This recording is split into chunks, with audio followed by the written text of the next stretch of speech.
all the board members and administration for making the decision about banning the cell phones in 6th to 12th grade. Bless your heart, I hope it's successful and it's going to be very meaningful. I've waited a long time for this. Thank you. Thank you. Welcome to the 2023 annual meeting at 6 p.m. and I will call our meeting to order. Please join me in the pledge of allegiance. To the flag of the United States of America and to the republic for which it stands, one nation, under God, indivisible, with liberty and justice for all. Individuals in attendance tonight who would like to speak on topics germane to the budget should please sign up with Dr. Slater. Approval of the agenda. I am looking for a motion and I don't know, but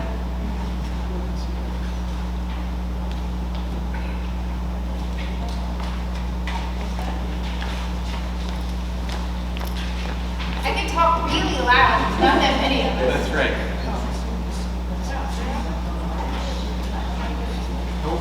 Okay. I think David's going to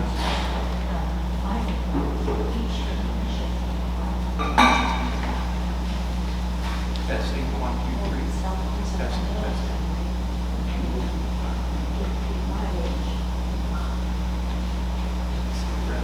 Testing, testing.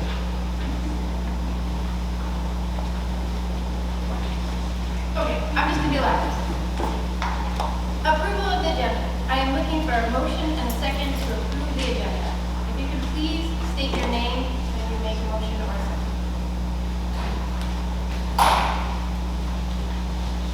I will, Sarah Straka, 285 Burton Road, Concord.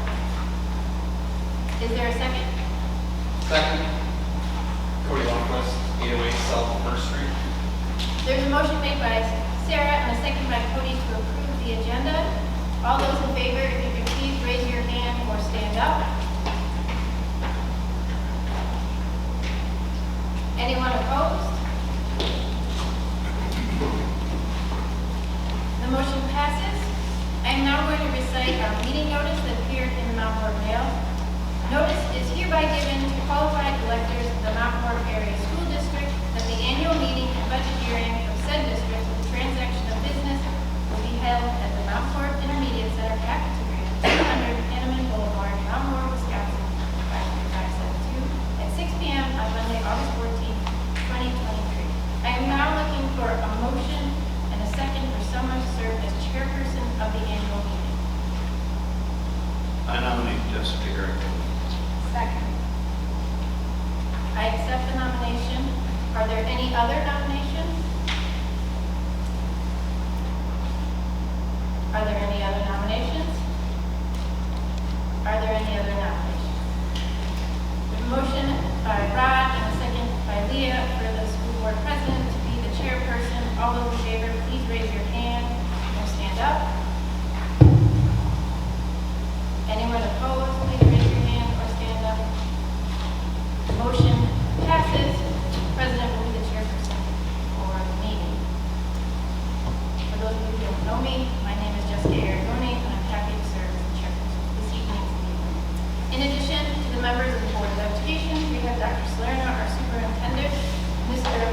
Rudy from Boardman Clark Law Firm, Mr. Scott DeYoung, the assistant superintendent of business and finance. Mr. Rudy will be serving as a parliamentarian and legal counsel during this evening. Meeting really loud? Okay, it feels like it's really loud. Number 4, overview of the school district operations. The purpose of the meeting is for the electors of the Mount Horeb Area School District to decide on 3 resolutions this evening.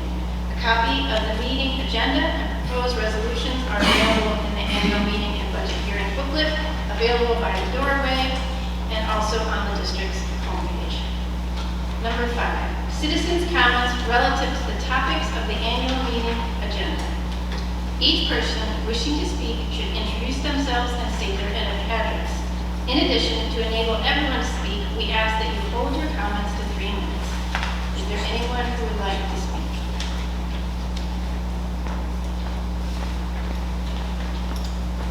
Number 6. Now is an opportunity for our board treasurer, Mr. Jim Myers, to provide the treasurer's report. Thank you, Jessica. The items that I'll share for the treasurer's report can be found on page 11 of the annual meeting booklet. There are a number of items that define the financial health of the school district. One of these items is the district fund balance for its general obligation budget on June 30th of each fiscal year. Because of the district's commitment during budgetary challenges, the district fully used its assigned fund balance as was planned in the amount of $563,363 to meet one-time needs. The district concluded this past fiscal year with an unassigned fund balance of $6,879,492.04, which lowered our fund balance to expenditure percentage to 22.5% of expenditures for the fiscal year 2023.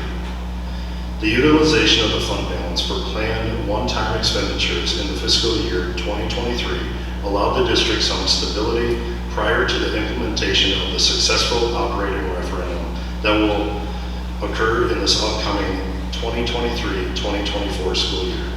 Thank you to the community for the amazing support.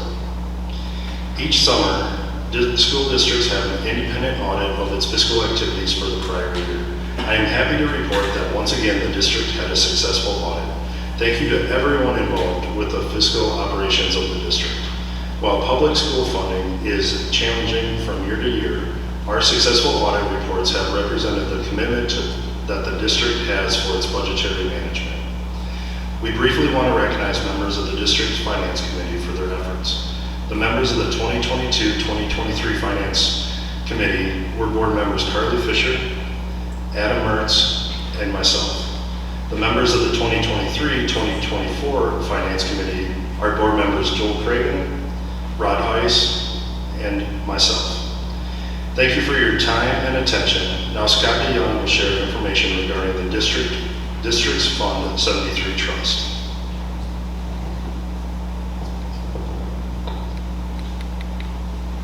Good evening, everyone. Thanks again for being here this evening. At the bottom of page 11, you'll see information regarding our Fund 73 Trust, otherwise known as an Employee Benefit Trust Fund. We're fortunate that back in the 2017-2018 school year, our Board of Education allowed us to create a post-employment benefit trust. And what it does is it allows us to set money aside so that we have funds available to fund future retirement benefits for retiring employees. One of the requirements of the annual meeting in the state of Wisconsin is to provide data regarding what our Fund 73 looked like as of June 30th, 2023. The first thing is our current trust balance is at $1,698,228.50. Our investment return since the last annual meeting was $23,816.29. The total disbursements made since the last annual meeting a year ago was $392,991.68. And then lastly, at the bottom of the page, the total revenue that was received since the last annual meeting was $843,160.54. Thank you for your time. Thank you, Jim and Scott. I would now like to remind everyone about who can vote this evening. To be eligible to vote at tonight's annual meeting, a person must be at least 18 years old, a resident of the Mount Horeb Area School District, and must have lived in the district for at least 28 days. The process for action on resolutions this evening, I would like to review our procedures. We will take each resolution separately. First, I will call for a motion and a second on each resolution. Then there will be an opportunity for discussion. We will ask those who wish to speak regarding a resolution to please raise your hand to speak, and I will call on you to step up to the microphone in the front. Again, each person should please introduce themselves and state their address. In order to enable everyone to speak, we ask that you hold your comments to 3 minutes. After the discussion, we will accept a motion to call for the question, and residents will vote with a show of hands. Resolution number 1, establish the board member salaries for the 2023-24 school year. First resolution we will be considering this evening is resolution number 1, establish the board member salary for the 23-24 school year. I will read the motion as it has been proposed. Resolved that the salaries of the board members of the Mount Horeb Area School District be set at the following amounts for the school term 2023-2024, $3,250. I will set a motion and a second for resolution number 1. Make a motion, Paul Christensen, 303 Dolphin Drive, Mount Horeb. I'll second Josh Straka, 2985 River Road. Motion made by Paul and a second by Josh. Is there any discussion?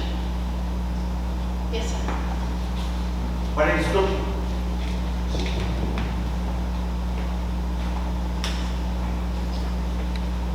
Thank you. My name is Bill Olson. I live at 9544 Perry Center Road, Mount Horeb. You know, you folks generally do a lot of good stuff. We appreciate that. And it's a shame that 10 attaboys can be wiped out by one screw up. And the screw up I'm referring to is why I'm objecting to resolution number 1, your salaries. I really feel that the district is not representing the interests of the majority of your constituents here. And instead, you are yielding to the wishes of a special interest group in agreeing to fly the gay pride flag during the month of June. And that's a disservice to this community as a whole, because you're favoring a special interest group over the wishes of the entire community. And not only is that blatantly unfair to anyone else who would like to have their colors flown at the school, it's also sending an inappropriate message and a very confusing message to our youth. So it's for those basic reasons that I cannot support this resolution for your salaries until you make a decision to cease flying that flag, and in fact, don't fly the flag of anybody. That's the best position to take. Just stay neutral. You've got a great DEI policy that talks all about how, we want to be very diverse, we want to be very equitable, we want to be very inclusive. But quite frankly, when you only fly the flag and colors one group, that's total conflict to the DEI. Where's the diversity? Where's the equity? Where's the inclusivity when you're only representing and advocating for one group? So that's not doing your job, and I cannot support this resolution. Thank you. Thank you. Are there any other comments or any further discussion? If not, then a motion again made by Paul, a second by Josh. All those in favor of the motion as stated, please raise your hand or stand up.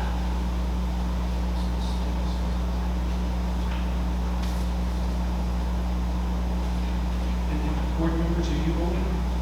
Yes, you are. You're citizens. Thank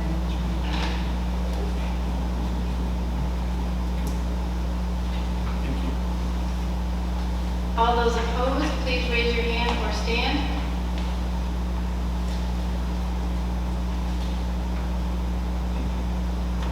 The motion carries.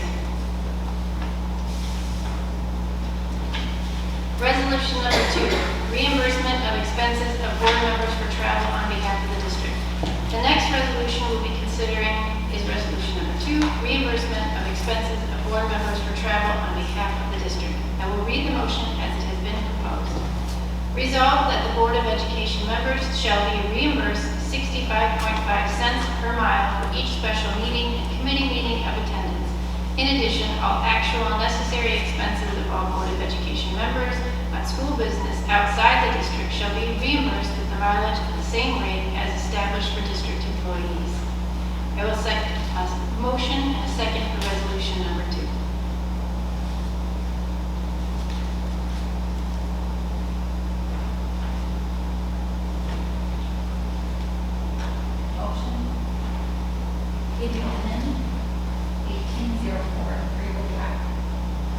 Motion by Katie, is there a second? I'll second that. Josh Straka, Okay, Josh. 295. Is there any discussion? If not, all those in favor of the motion as stated, please raise your hand or stand up.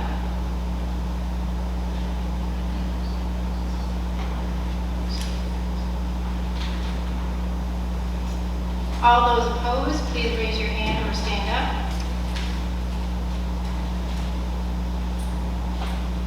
The motion carries.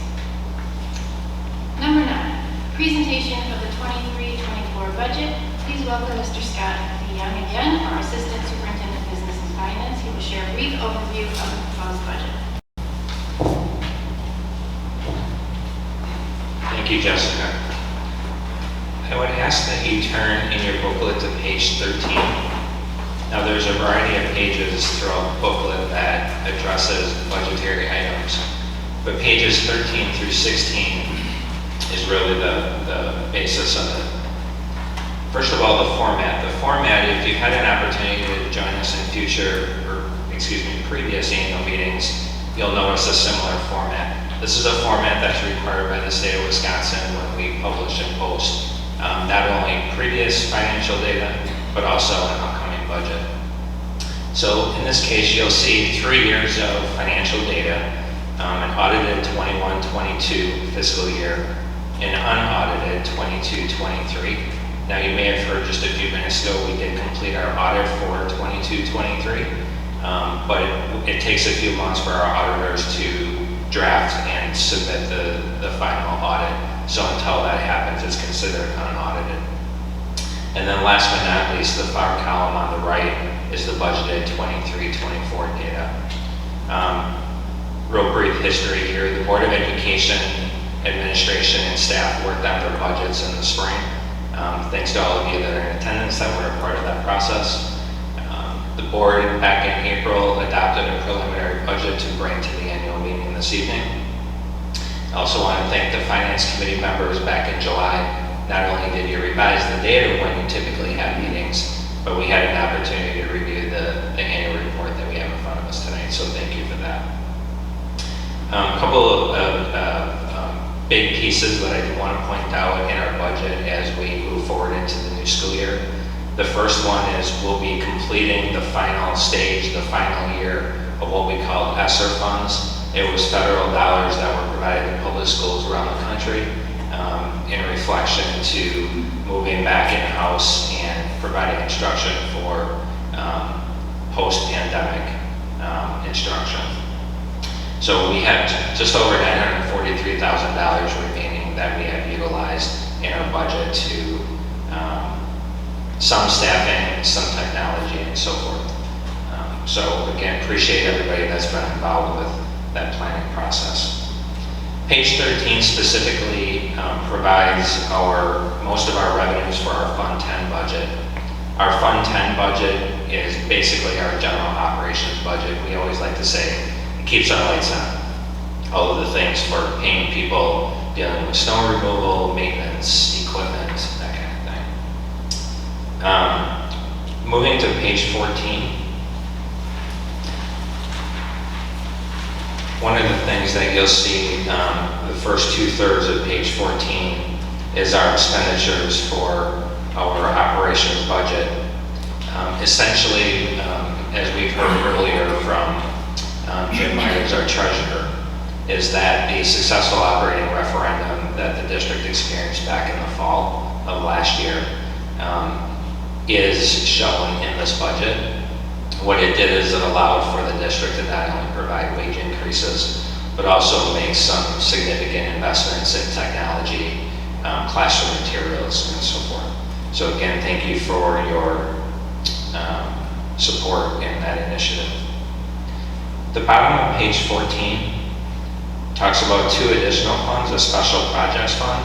These are things that you may recall back when you were in school, if you have kids in school currently, activities, so not necessarily sports, but things that happen in the classroom, things that happen in our school buildings, things like FFA, Future Farmers of America, the Art Club, forensics, that kind of thing.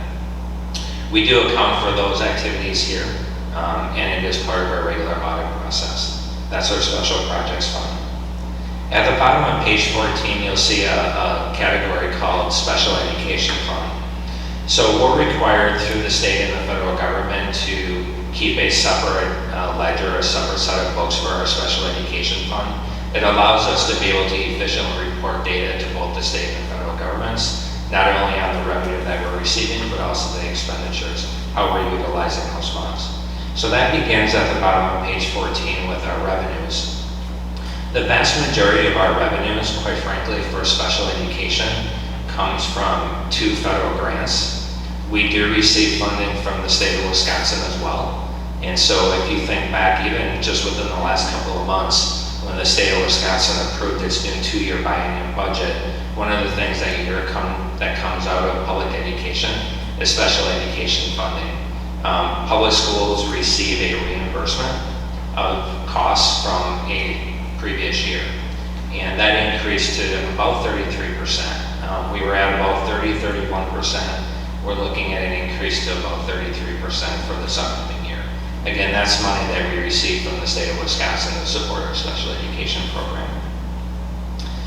As we move to the bottom of page 15, we get into some of the expenditures, and in this case, the expenditures at the bottom of page 15 is our special education instruction. And as you can imagine, quite a bit of our expenditures in special education, of course, deals with the instruction and things that are going on within our classrooms. Special education concludes at the top of page 16. And then we get into some of our last remaining funds that I think is worth pointing out. On page 16, toward the middle of the page, there's a table called our debt service fund. One of the things that you all know is as districts pass referendum to do capital projects, put on additions to school buildings, build brand new school buildings, and so on, they incur debt as a result of an approved referendum.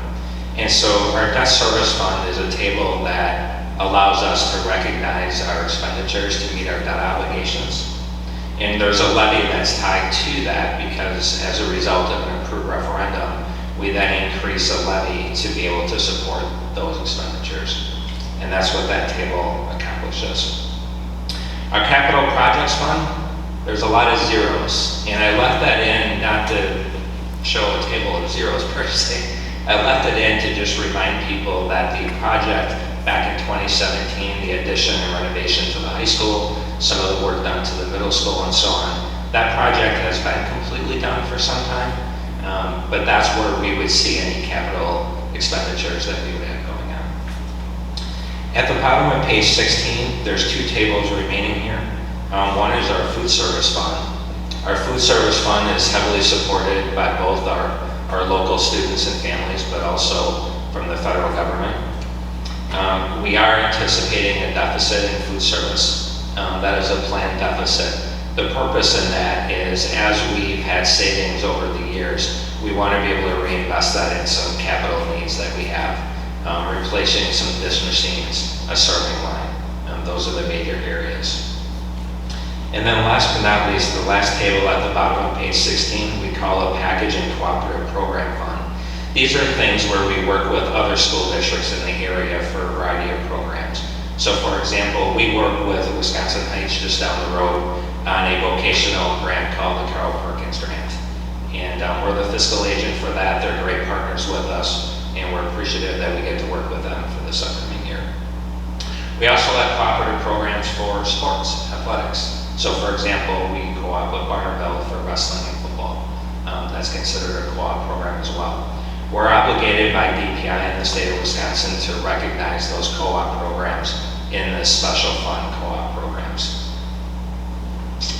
The next 3 pages, pages 17, 18, and 19, while there's a lot of data here, it's basically a summary on page 17 of our upcoming debt payments for the year. And then 18 and 19 is an amortization schedule just showing all of our principal and interest payments based on the existing projects that we're paying off.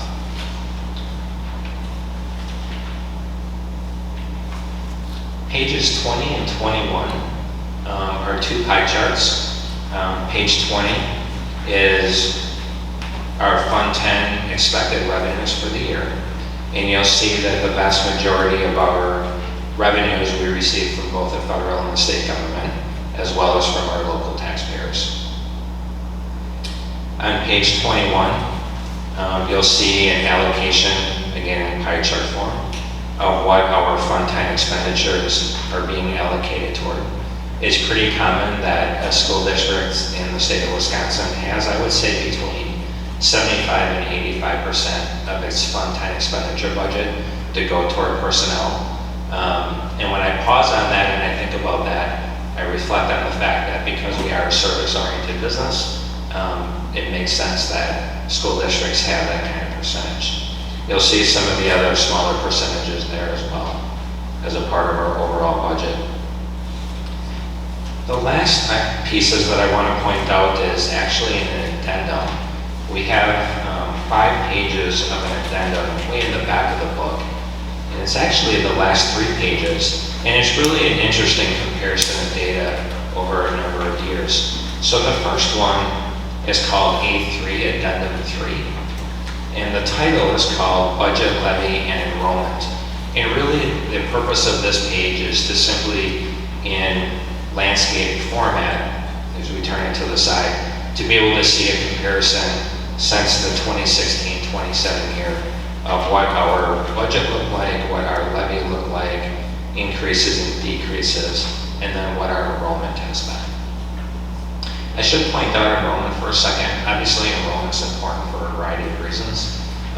We have what we call a third Friday count in September is what we call it.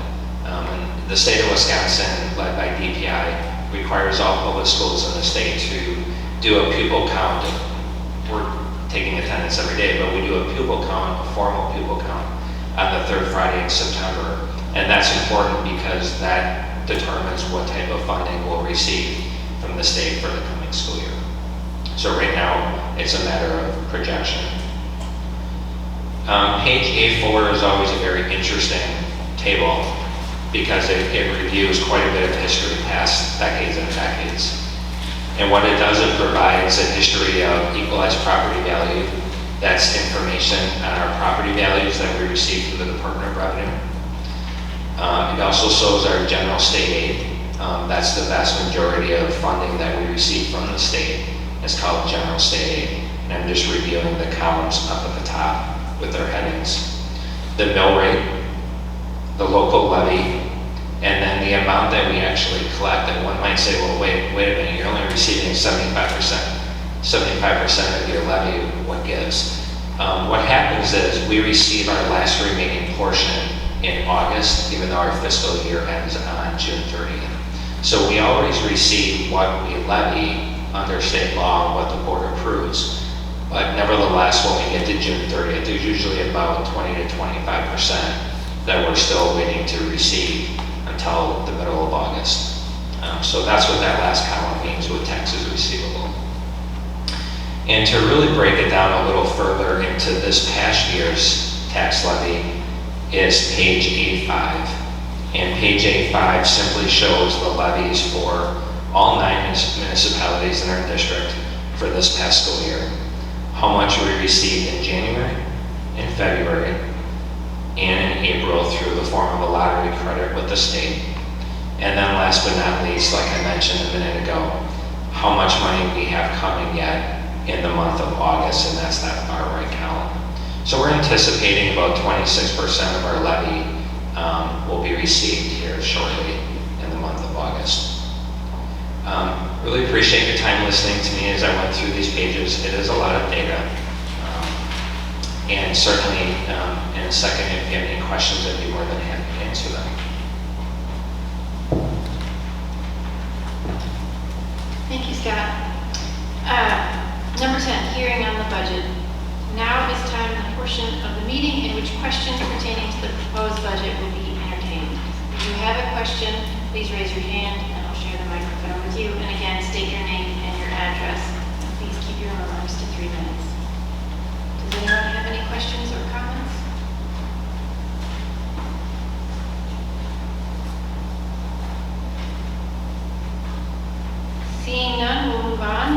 Resolution number 3, adoption of the 23-24 tax levy. I will read the motion as it has been proposed. Resolved that the Mount Horeb Area School District levy the amount of $16,346,895 in taxes against the property of said district for the 23-24 school year. I will accept a motion and a second for resolution number 3. Motion. Cody Lundquist, 808 South First Street. Motion by Cody, is there a second? I'll second that. Dave Reed, 1645 Lewis Road. Second by Dave. Is there any discussion? Seeing none, a motion by Cody and a second by Dave to approve motion number 3. All those in favor, please raise your hand or stand up.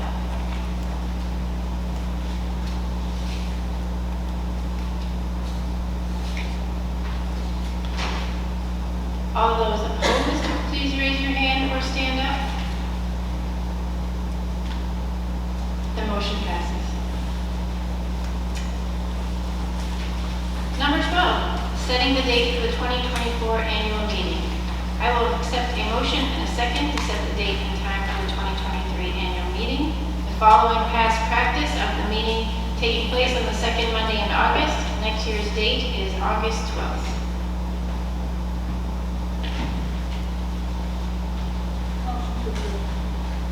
Second. Motion by Leah, second by Rod.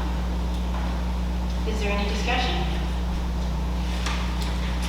Motion by Leah, second by Rod to approve that the annual meeting next year will take place on Monday, August 12th, 2023. All those in favor, please raise your hand or stand. Oh, 2024, sorry.